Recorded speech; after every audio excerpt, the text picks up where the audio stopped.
Praise the lord. దేవుని వాక్యంలో మనము ఈ సందర్భాలను మనం ధ్యానించుకుందాం.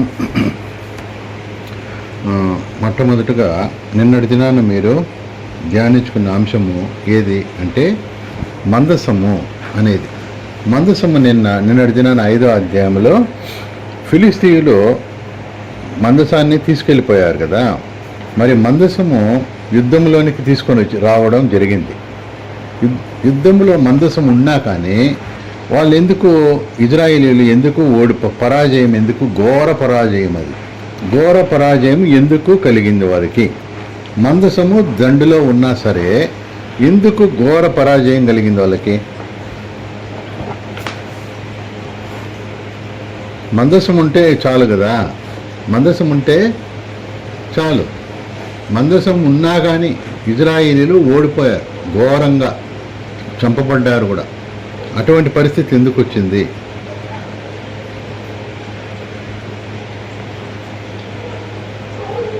ఓకే ఓకే ఇంకా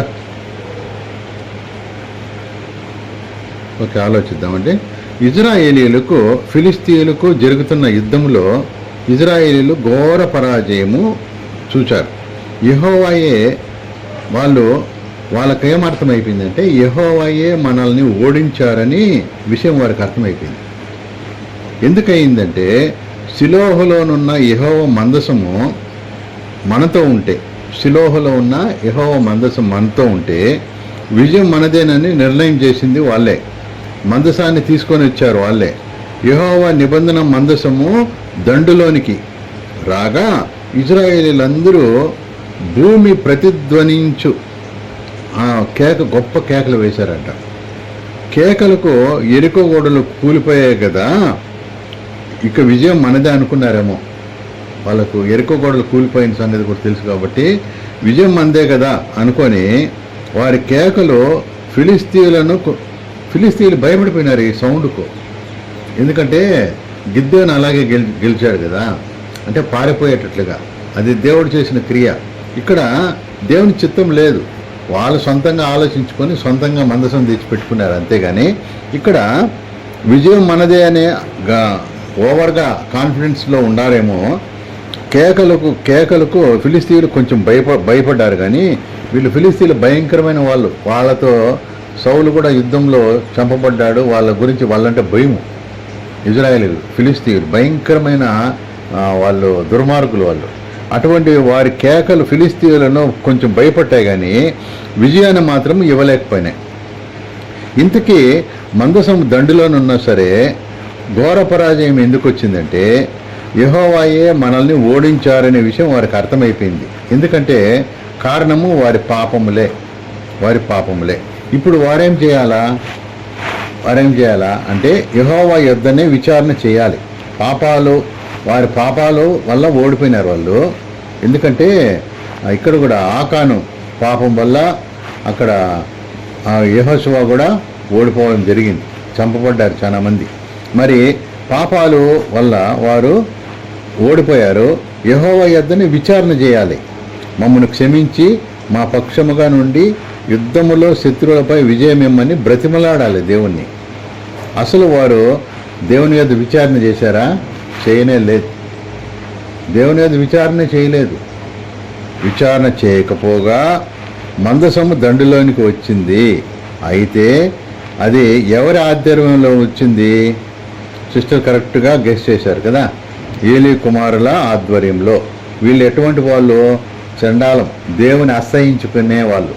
అసహించుకుంటాడు దేవుడు వీళ్ళని చూసి. అంటే అటువంటి క్యారెక్టర్ లెస్ పీపుల్ వీళ్ళిద్దరూ. ఏలీ కుమారులు ఆధ్వర్యంలో దేవుని మందసము వాళ్ళ ద్వారా, యాజకులు వాళ్ళే కదా, మందసాన్ని దండులోనికి వచ్చింది. కానీ దేవుని సన్నిధి లేదా దేవుని ప్రభావము దానిలో లేదు. ఎందుకంటే తెచ్చింది వీళ్ళు కాబట్టి దేవుని ప్రభావం కూడా అందులో లేదు. వారు కోరుకోవాల్సింది దేవుణ్ణి, కానీ వారు దేన్ని కోరుకున్నారో? దేవుని మందసాన్ని కోరుకున్నారు. మందసం ఉంటే చాలు, దేవుడు అవసరం లేదా కదా. మందసం ఉంటే చాలు. మందసం అనేది దేవుడు యేసు ప్రభువుకి సాదృశ్యమే. కానీ నువ్వు దేవుణ్ణి కోరుకోవాల్సిన వాడు మందసాన్ని వాళ్ళు ఎలాగంటే ఇత్తడి సర్పము స్వస్థత ఇలా విశ్వాసం ద్వారా వారు స్వస్థత పొందారు. మరి ఐడిల్ మందసం కూడా ఇక్కడ దేవుని మందసం ఉంటే చాలు అన్నట్లుగా దేవుని సన్నిధి మందసంలో ఉందా లేదా, దేవుని విచారణ చేద్దామా లేదా అనే ఆలోచన వాళ్ళు చేయలేకపోయినారు.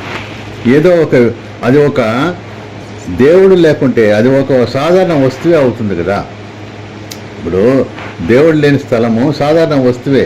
అంటే మందసంలో నువ్వు దేవుణ్ణి వేడుకొని దేవుణ్ణి నీతో రమ్మంటే వస్తాడు, కానీ నేను చర్చిలో ఎక్కడికి పోయినా దేవుని మనకు విచారణ చేయకుండా, దేవుని మనం అడుక్కోకుండా మనకు దేవుడు ఏది అనుగ్రహించడు. ఇక్కడ మందసాన్ని ఒక వస్తువులాగా వాళ్ళు అనుకున్నారు. వాళ్ళ ఆలోచన లేక మనం బతే ఏదో ఒక విగ్రహాన్ని తెచ్చిపెట్టుకున్నట్లుగా ఉంటుంది. దేవుడే వారితో ఉంటే దేవుని మందస్సమే అవసరం లేదు కదా. దేవుడు వారితో ఉంటే దేవుని మందస్సమే అవసరం లేదు. వారు కోరుకోవాల్సింది దేవుణ్ణి కానీ దేవునికి సంబంధించిన వస్తువులను కాదు. వాళ్ళు ఐడియల్గా అయిపోయింది. మందసం ఉంటే గెలుస్తాము, ఇంక వేరే దేవుని మీద భక్తి కానీ దేవుణ్ణి అడగాలని కానీ దేవుని బ్రతిమాలాలని కానీ వాళ్ళకి ఆ ఉద్దేశమే లేదు. ఒక దేవుని వస్తువులో సంబంధించిన వస్తువుల మీద వాళ్ళు కోరుకున్నారు. దేవునికి సంబంధించిన వస్తువులే విజయాన్ని ఇస్తాయనే భ్రమలో దేవుని పక్కన పెట్టేశారు. దేవుని వస్తువుల్లో విజయం వస్తుంది కానీ అని దేవుని పక్కన పెట్టేశారు. దాని ఫలితంగా ఘోర పరాజయము వచ్చింది. ఫిలిస్తీయులు యుద్ధం చేయగా ఇజ్రాయేలీలు ఓడిపోయి అందరూ తమ డేరాలకు పరిగెత్తి వచ్చారంట. చూడండి, అప్పుడు అత్యధికమైన వధ అంటే 30,000 కాల్బలం, 30,000 మంది కాల్బలం కూలిపోయారంట. మరి మందసం కూడా మందసం పట్టబడింది. ఈ వార్త విని యాజకుడు ఆయన ఏలి ఆయన కుప్పకూలిపోయినాడట. అంటే తల ఏదో ఆయన అక్కడ పదం ఉంటుంది, ఆయన చచ్చిపోయినట్టుగా చూస్తాం. అంటే అది కాకను హోఫ్నీ ఫినేహాసులను ఏలి యొక్క 2 కుమారులు కూడా హతమైపోయినారు. హోఫ్నీ ఫినేహాసు ఇక్కడ దేవుని మందసము పట్టబడిందనే విషయాన్ని తెలుసుకున్న ఏలి ఎలా చనిపోయాడు 4:18 ఉంటుంది అన్నమాట. ద్వారము దగ్గరనున్న పీఠము నొద్ద అంటే ఏమంటాడు ఏలి, దేవుని ప్రభావము తొలగిపోయింది, దేవుని ప్రభావము వెళ్ళిపోయిందని ద్వారము దగ్గర ఉన్న పీఠం మీద నుండి వెనుకకు పడి మెడ విరిగి చనిపోయాను. ఏలి కోడలేమైంది, ఫినేహాసు భార్యకు అప్పటి గర్భం కలిగి ఆమె డెలివరీకి రెడీగా ఉన్న సందర్భంలో దేవుని యొక్క మందసం పట్టబడనని తన మామయ్యు తన పెనిమిటియు చనిపోయారని ఆమె విని నొప్పులు తగిలి మోకాళ్ళ మీదకు వంగి కృంగి ప్రసవమాయను. ఆమె మృతి నొందుచుండగా ఇజ్రాయేలీల నుండి ప్రభావం వెళ్ళిపోయినని తన కుమారునికి ఈకాబోదు అని పేరు పెట్టి చనిపోయిందట. ఈకాబోదు ఇది మనము నిన్నటి దినాన్ని ధ్యానించుకున్నాం. మన జీవితాల్లో కూడా ఓటమికి ఇవే కారణాలండి. అంటే దేవుని మనం బొమ్మగా ఆరాధించే వాళ్ళగా అయిపోయినాం. దేవుని ఏదో ఒక ఐడియల్ వర్షిప్ అంటే ఏదైనా అలవాటు ప్రకారం అయిపోయింది. హృదయంలో ఆయన సన్నిధిని కోరుకోవడము, ఆయన సన్నిధిని అనుభవించడం నామకార్థం అయిపోయిందండి. తప్పట్లు కొట్టడము, ఏదో పెదవులతో ఆయన్ను ఆరాధించడము, లేదా అందరూ చూస్తున్నారని పబ్లిక్గా మనము భక్తి నటించడము, ఇవన్నీ వేషధారణ దేవునికి నచ్చదు. ఆయనకు హృదయపూర్వకంగా ఆయన్ను నువ్వు విచారణ చేసి ఆయన సన్నిధిని కోరుకునేవాడిగా ఉండాలి. మన జీవితాల్లో మన ఓటమికి ఇవే కారణాలు. మన పాపములే మన ఓటమికి కారణం అనే విషయము తెలిసినప్పటికీ వీళ్ళకి తెలుసు పాపాలు కారణంగా ఉన్నాయి, దేవునికి ఇష్టం లేని పనులు ఉన్నాయని పడకుండా దేవుని పక్కన పెట్టి ఏవేవో చూస్తున్నారు. దేవునితో సమాధానం పడకుండా, ఆయన చెప్పినట్లు చేయకుండా, ఆయనను మన జీవితాల్లోకి ఆహ్వానించకుండా, ఆయనకు సంబంధించిన వస్తువులు మనతో ఉంటే చాలు మేలు కలుగుతుంది అనే భ్రమలో ఉండి విఫలమైన జీవితాలు జీవిస్తున్నట్టుగా చూస్తాం. దేవుని పక్కన పెడితే మనము చాలామంది బైబిల్ని దిండు కింద పెట్టుకొని చెడ్డ కళలు రావని పెట్టుకుంటారు. మెడలో సిలువ వేసుకుంటారు. ఇది నాకు రక్షణగా ఉంటుంది. రక్షిస్తుందా? బ్యాగులో ఉన్న బైబిల్ను మనము ప్రమాదం నుంచి తప్పిస్తుందా? బ్యాగులో బైబిల్ పెట్టుకుంటే నీ హృదయంలో ఉండాలి. నీ దాన ధర్మాల వల్ల, దశంభాగాల వల్ల ఇవి నిన్ను విడిపిస్తాయా? నీవు రాసుకునే ప్రేరాయలు కూడా నీకు స్వస్థతనిస్తుందా? ఎందుకంటే ఇట్లాంటివన్నీ భ్రమలోనే మిగిలిపోతాయండి. భ్రమ. ఎందుకంటే దేవునికి సంబంధించిన వస్తువులపై కాదు, కానీ నేరుగా దేవునిపై ఆధారపడడం నేర్చుకోవాలి. నువ్వే నాతో ఉండు ప్రభువా, నీ వస్తువులతో నాకు అవసరం లేదు. చాలామంది ఈ విశ్వాసం అంతా ఆయిల్ పైన ఉంటుంది, లేదా మెడలో సిలువ గొలుసుల మీద ఉంటుంది. ఈ బైబిల్ ఉంటే చాలే, బైబిల్ ఉంటే చాలు, బైబిల్లో దేవుడు నీకు అవసరం లేదా అంటే సైడ్ ట్రాక్ వెళ్ళిపోతాను అంతా. మనము ఎక్కడ ఉంచాల్సిన విశ్వాసం సైడ్కి వెళ్ళిపోతూ ఉంది. కాబట్టి భ్రమ, ఇలాంటి భ్రమగానే మిగిలిపోతాయి. దేవునికి సంబంధించిన వస్తువులపై కాదు, కానీ నేరుగా దేవునిపై ఆధారపడము నేర్చుకోవాలి. దేవుడే మనతో ఉన్నాడు అనుకోండి, మరేది మనకు అవసరం లే. నువ్వు నాతో ఉండగా నాకేది అక్కరలేదు ప్రభు అంటాడు. ఆయన పక్కన పెట్టి ఆయనకు సంబంధించిన వస్తువుల వలన నీవు పొందగలిగిన మేలంటూ ఏది లేదండి. ఆయన పక్కన పెట్టి ఆయనకు సంబంధించిన వస్తువుల మీద మనము దగ్గరుంటే ఏ మేలు జరగదు. కాబట్టి మనము ఆయన వస్తువులపై కాదు, ఆయన మీదనే ఆయనే మనతో ఉండాలి అని కోరుకోవాలి. ఆయన మనకు తోడుగా ఉండాలని కోరుకోవాలి. ఇది నిన్న జరిగిన సందర్భం. ఈరోజు అసలు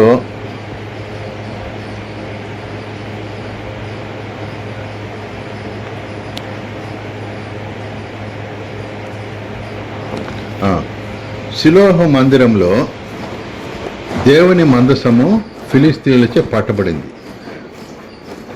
మళ్ళీ ఆ మందసము ఎంతకాలం ఉన్నింది అంటే ఫిలిస్తీయుల దగ్గర 7 నెలలు ఉందంట. వారు ఆ 7 నెలల మందసం పెట్టుకొని దాగోను గూడులో పెడితే దాగోను దేవత బోర్ల పడిపోయింది.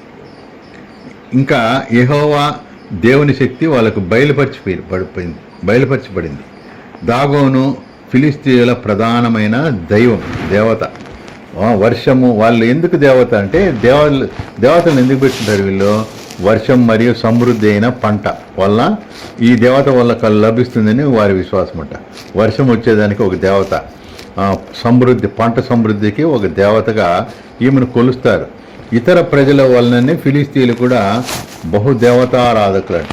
బహుదేవతలు అంటే ఎంతమందో, మనము పౌలు గారు విజిట్ చేసిన ప్రాంతం ఉందా, అక్కడ కూడా మీరు బహుదేవతారాధకులై ఉన్నారని మీకు తెలియబడని దేవుని గురించి చెప్తానన్నాడు కదా. ఇట్లా ఫిలిస్తీయులు కూడా బహుదేవతారాధకులు. ఒక్క దేవుడు సరిపోదు వీళ్ళకి. ఎంతమంది దైవములు వారు కలిగి ఉంటే అంతమంది వారి పక్షంలో ఉండి భద్రత ప్రసాదిస్తారని వారి నమ్మకం కదా. ఎన్ని తాయతులు కట్టుకుంటారు చేతుల్లోకు, మెడలకు. ఈ చూడండి కావాలంటే మెడ అంతా ఛాయతులే అంటే అవి కాపాడుతాయని. అందువల్లనే ఇజ్రాయేలీలకు సహాయపడిన మందసము వారికి కూడా సహాయపడినని విశ్వసించి వీళ్ళు ఎందుకు ఎత్తుకొని వినారు? ఇజ్రాయేలుకు సహాయపడిన మందసం అంటే అంతకుముందు విన్నారు కదా, తమకు కూడా సహాయపడుతుందని విశ్వసించి తమ దేవుని గుడిలో ఉంచారంట. మొదటిసారి దాగోని దేవత మందసం ముందు బోర్లా పడింది. రెండవసారి తలా చేతులు నరికివేయబడి మందసం ముందు బోర్ల పడినట గమనించారంట. తలా చేతులు నరికివేయబడి మొండెం మాత్రం మందసం ముందు పడింది. అంతగా మాత్రమే కాక ఆ ప్రజలంతా గడ్డలంట, రహస్య ప్రదేశాల్లో గడ్డలు వచ్చి బాధపడట గమనించారు. వ్యాధిగ్రస్తులే అందరూ బాధపడుతున్నారట. ఇది గమనించిన ఫిలిస్తీయులు ఇది మాకు మంచి సూచన కాదు, ఇది చెడుకు సూచనగా ఉందని భయపడిపోయారు. కాబట్టి 7 నెలలు ఫిలిస్తీయులు ఇన్ని బాధలు పడ్డ తర్వాత తమ యాజకులను శకునగాడులను పిలిపించి యెహోవా మందసమును గురించి ఆలోచించారు.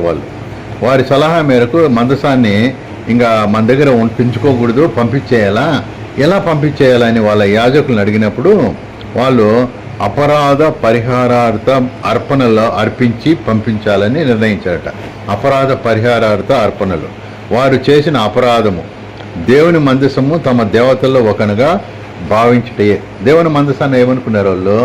తమ దేవతల్లో ఒకనిగా అనుకున్నారు వాళ్ళు, అందుకే తీసుకెళ్ళిపోయినారు. కనానీయులు తమకు ఏవైనా కష్టములు కలిగిననే దేవత వలన కలిగినవని తలంచి ఇప్పుడు కనానీయులు వాళ్ళు కూడా ఏమైనా కష్టాలు వస్తే వాళ్ళ దేవత వలననే కలిగినాయని దేవతను తృప్తిపరచుటకు అర్పణలు అర్పిస్తారు. ఈ గడ్డల రోగం కూడా యెహోవా మందసము తమ మధ్యకు తెచ్చుట వలన వచ్చిందని అపరాధ పరిహారార్థ అర్పణను అర్పించుటకు వాళ్ళు యాజకులు, వాళ్ళ యుద్ధ ఉన్న శకునుగా అంటారు యాజకులు సలహా ఏమిచ్చారంటే, మీకు గడ్డలు వచ్చాయి కదా, మీరు కూడా బంగారపు గడ్డలుగా ఒక బొమ్మను తయారు చేయండి, పంది కుక్కుల రూపములో అనగా విగ్రహ రూపంలో దేవునికి అర్పింపవాలని నిర్ణయించారంట. ఈ రెండిటి ప్రకారము ఇజ్రాయేల్ దేవునికి తగిన అర్పణ కాదని వాళ్ళకి తెలియదు. లేవి కాండము 5:14 ఉంటుంది. ఏ విగ్రహము అది బంగారు గడ్డల విగ్రహాలు, పంది కుక్కల రూపంలో విగ్రహాలు దేవునికి నచ్చవని లేవి 5:14 ఉంటుంది. కాబట్టి దేవునికి ప్రీతికరమైన రీతిలో ఆశ్రయించి ఆరాధించవాలని వాళ్ళు అనుకోలే. వాళ్ళకి అనుకూలమైన రీతిలో దేవుని ఆరాధించవాలని తలంచున్నారంట వాళ్ళు ఫిలిస్తీయులు. అంటే వాళ్ళ ఆలోచనే చేయాలనుకుంటున్నారు, కానీ దేవునికి తృప్తికరమైంది ఏది అని వాళ్ళు ఆలోచించడం లే. కాబట్టి ఫిలిస్తీయుల యాజకులు శకునుగా అంటారు యెహోవా దేవుని గొప్పతనమును ఐగుప్తులో ఆయన చేసిన గొప్ప కార్యములను వారు గుర్తించినట్లు మనకు కనబడుతుంది. 6:6 ఉంటుంది అన్నమాట. అంటే వాళ్ళు గుర్తించారు. కాకపోతే దేవుని మందసాన్ని పంపుటకు వాళ్ళు కూడా ఇంతకుముందు కొత్త బండిని చేయించి మళ్ళీ ఇక్కడ స్పెషల్గా కాడి మోయని పాడి ఆవులు, కాడి మోయని, ఇంతకుముందు దున్నకుండా, ఇంతకుముందు దాని మెడ మీద ఎటువంటి కాడి మోయకుండా ఉండే పాడి ఆవులు, అంటే ఆ ఆవులు ఎద్దులు కాదు, ఆవులను కట్టి వాటి దూడలను వేరు చేసి పంపించాలని. అంటే దూడలను ఎందుకు వేరు చేశారు? దూడలను వేరు చేసి పంపి ఆ బండిపోవు మార్గమును బట్టి ఎలా బండి దానికి తోలేవాళ్ళు లేరు. ఆ తెగులు యెహోవా వలన కలిగినదా లేదా అని తెలుసుకొనుటకు వారు శకునమును కనిపెట్టుచున్నారంట. ఇక్కడ వారు చేసిన మరొక పొరపాటు ఏమంటే తల్లిని పిల్లను వేరుపరచుట. అంటే పాలు త్రాగు దూడల్ని తల్లి నుండి వేరు చేయుట అనేది చూస్తాం. ఇక్కడ పాలిచ్చే ఆవులు తమ దూడల కొరకు ఆశ కలిగి ఉంటాయి కదా, అవి కాడి మోపబడని ఆవులు, అవి బండిని లాగుట తెలియదు వాటికి. అట్టి వాటిని కట్టుటలో ఫిలిస్తీయుల శకునం చూశారంట. బండి ఎలాగో బెచ్చమెసకు పోవు మార్గమున ఫిలిస్తీయుల సరిహద్దు దాటిన ఎడల, బెచ్చమెస మార్గాన్ని వచ్చింది. ఫిలిస్తీయుల సరిహద్దు దాటేసిన తర్వాత వాళ్ళు అనుకున్నారంట యెహోవాయే ఈ గొప్ప కీడు కలుగజేసినని వాళ్ళు తెలుసుకున్నారు. ఆ మార్గమున పోని ఎడల ఈ కీడు ఆయన కలుగజేసింది కాదని తెలుసుకున్నట్లు నిర్ణయించుకున్నారు. బెచ్చమెస మార్గమున పోతే యెహోవాయే మా కీడు కలుగజేశారు, ఆ మార్గమున పోకుంటే యెహోవా వలన కీడు కలిగింది కాదని తెలుసుకున్నట్లుగా వాళ్ళు నిర్ణయించుకున్నారట. వారు శకునాలను నమ్ముకునేవాళ్ళు. కాబట్టి బెచ్చమెస మార్గముననే పంపించారంట ఎద్దుల బండిని ఆవులతో. తన శక్తిని వారికి నిరూపించాడు దేవుడు. బెచ్చమెస మార్గంలోనే ఆవులని ఆ 2 ఎద్దును ఇది బండి పోయింది. బెచ్చమెసను లోయలో గోధుమ చేలను కోయిచు తన సరిహద్దులో ప్రవేశించిన దేవుని మందసాన్ని చూచి ఇక్కడ గోధుమ చేలలో అంతా పొలాల్లో ఉండే వాళ్ళంతా చూసి మందసంను చూసి సంతోషించి బెచ్చమెసు లోయలో ఉన్నవాళ్ళు బండి కర్రలను చీల్చి ఆవులను యెహోవాకు బలిగా అర్పించారు. చూడండి, పాడి ఆవుల గురించి ఒక పెద్ద మంచి మెసేజ్ తయారు చేయొచ్చు. పాడి ఆవులు దేవుని కోసము తన ప్రాణాలు దహన బలి అయిపోయాయి దేవుని సేవలో. పాడి ఆవులు కూడా దేవుని సేవలో వాడబడ్డాయి కదా. అవి చూడండి తన ప్రాణాలు ఇచ్చేసాయి దేవుని మందసాన్ని మోస్తూ, అంటే దేవుని కొరకు అవి దేవుని కాడి మోసి అని ఆ మందసాన్ని మోస్తూ తన ప్రాణాలను బలిగా అర్పించిన సందర్భాన్ని మనం చూస్తాం. ఎందుకు దేవుడు ఇక్కడ బెచ్చమెసు వారు చేసిన ఒక పొరపాటు ఉందండి. వాళ్ళు మందసం పెట్టి వచ్చిన తర్వాత పెట్టె తెరిచి చూచుట అనేది జరిగింది. పెట్టెను తెరిచి చూస్తే అది నేరమా అనే సందేహం మనకు వస్తుంది కదా. పెట్టె తెరిచి చూచుట వల్ల ఏమైంది, దేవుని మందసం పరిశుద్ధమైంది కదా, దాన్ని మోయుటకు లేవీయులే ప్రత్యేకపరిచినాడు దేవుడు. ఇక్కడ బెచ్చమెసు వారు దేవుని మందసము పరిశుద్ధమని వాళ్ళకి తెలియదు, నిర్లక్ష్య భావంతో దాన్ని తెరిచి చూశారు. వారు దేవుని ఆజ్ఞను బట్టి వారు చావకుండినట్లు పరిశుద్ధ స్థలమును రెప్పపాటు సేపైనను చూచుటకు లోపలికి రానియకూడదని దేవుడు హెచ్చరించాడు. ఇక్కడ సంఖ్యాకాండము 4:20లో ఒక మాట ఉంటుంది. దేవుని ఆజ్ఞ ఏమంటే పరిశుద్ధ స్థలమును రెప్పపాటు సేపైనను చూడుటకు లోపల రాకూడదంట. అటువంటి హెచ్చరిక ఉంది. యెహోవా దేవుడు పరిశుద్ధుడు గనుక ఆయన ప్రజలు పరిశుద్ధత పాటించాలి. అదేమి లేకుండా వారు తమంతటి తామే దేవుని మందసాన్ని తెరుచుట, దేవుని ఆజ్ఞను మీరుట కదా. కాబట్టి దేవుడు వెంటనే దేవుని బెచ్చమెసు వాళ్ళు ఎంతమంది చనిపోయారంటే 50,070 మందిని ముత్తినట్లుగా మనం చూస్తాం. 50,070 మంది. దీంట్లో 6:19లో ఉంటే మాట. అంటే ఈ వ్యత్యాసం గల కారణము వారు ఈ యొక్క మందసాన్ని తెరిచి చూడడం. బెచ్చమెసు వారు దేవుని పరిశుద్ధతను తెలియకపోయినారు. తర్వాత వాళ్ళు చనిపోయాక గుర్తించారు ఆయన అపరిశుద్ధంగా సమీపించరాదని తెలుసుకున్నారు వారు. అందుకని ఇంకా మందసాన్ని మళ్ళీ వాళ్ళ దగ్గర పెట్టుకోకుండా కిర్యత్యారీము అనే వారి యొద్దకు పంపుటకు నిశ్చయించుకున్నారంట. కిర్యత్యారీము అనే వారి యొద్దకు పంపుటకు నిశ్చయించుకున్నారు. మరి దేవుని మందసము బెచ్చమెసుకు చేరింది. దాన్ని చూసిన ఇజ్రాయెల్ ప్రజల ఆనందానికి అవధులు లేకుండా పోయింది. వాళ్ళ పవిత్రతను, దేవుని పవిత్రతను వాళ్ళు గౌరవించకుండా తెరిచి చూసే ప్రయత్నం చేసి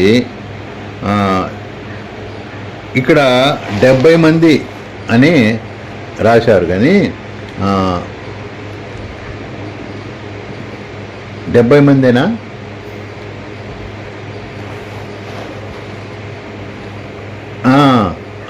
ఇంగ్లీష్లో తర్జుమాలో 70 మంది అంట. ఏదో 70 మందిని ఇంకొక ఇంగ్లీష్లో ఉందంట తర్జుమాలో. అంటే ఓకే, 50,070 మంది మనకి ఇది ముఖ్యం కాబట్టి చనిపోయారు. ఇప్పుడు దేవుని నిబంధన మందసము అనేది పరిశుద్ధమైంది. పరిశుద్ధుడైన దేవుడు ఆయన సన్నిధిలో నిలవగలిగిన వారు ఎవరు? యెహోవా వేలుపుల్లో నీ వంటి వాడెవడు? పరిశుద్ధతను బట్టి నీవు మహనీయుడవు, స్తుతికీర్తనలను బట్టి పూజ్యుడవు అని ఉంటుంది. ఆయన పరిశుద్ధతను బట్టి మన దేవుడు అంతటి పరిశుద్ధుడు ఎవరు లేరండి. అంత పరిశుద్ధుడైన దేవుడు, ఆయన మహనీయుడు, ఆయన పూజనీయుడు. ఆయన వేలుపులలో నీ వంటి వాడెవడు? పరిశుద్ధతను బట్టి ఆయన వేలుపుల్లో నీ వంటి వాడెవడు లేడు.